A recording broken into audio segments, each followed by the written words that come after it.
আমি সৈয়দ গোলাম আব্বাস আরেফ ওরফে নবাবজাদা আলী আব্বাসউদ্দৌলা, নবাব সিরাজউদ্দৌলার নবম রক্তধারা প্রজন্ম। নবাব সিরাজউদ্দৌলা মাত্র 14 মাস 14 দিন বাংলা নবাবী পরিচালনা করে বাংলার মানুষের হৃদয়ে স্থান করে নিয়েছেন। বাংলার মানুষজন আমাকে অনেক পছন্দ করে, শুধু নবাবের বংশধর হিসেবে না, সেটা আমাদের সততা দেশপ্রেমের কারণে।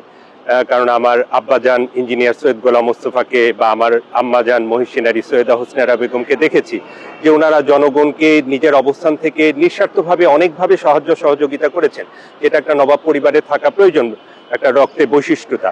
সেই জিনিসটার কারণে আমাদের দেশের মানুষজন আমাদেরকে ভালোবাসে। আমিও আমার ক্ষুদ্র অবস্থান থেকে মানুষের জন্য কিছু করার চেষ্টা করি এবং একটা বৃহৎ পরিসরে পরিকল্পনা আছে দেশের মানুষকে নিয়ে একটা ভালো কিছু সম্পৃক্ত করে। কারণ এই দেশের মানুষ আমাদেরকে সম্মান দিয়েছে, নবাব আলীবর্দী খানকে দিয়েছে, নবাব সিরাজউদ্দৌলাকে, আমার আব্বাজান আম্মাজান এবং আমার পূর্বপুরুষ প্রত্যেককে দিয়েছে।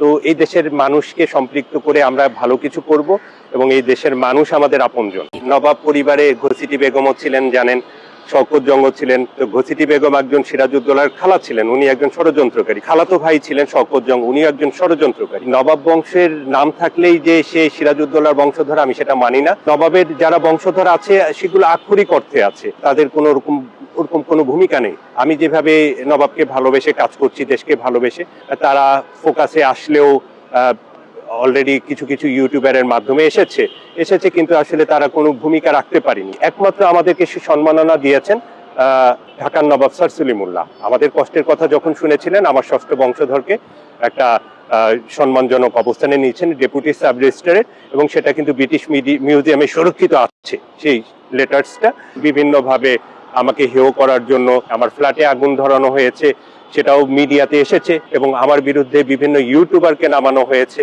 তারপরও তারা মিথ্যা কোনো কিছু প্রমাণ করতে পারেনি, কারণ আব্বাসউদ্দৌলা কাউকে ভাঙিয়ে 2 পয়সা আর্ন করে না। আব্বাসউদ্দৌলার পারিবারিক শিক্ষাটা অনেক ভালো।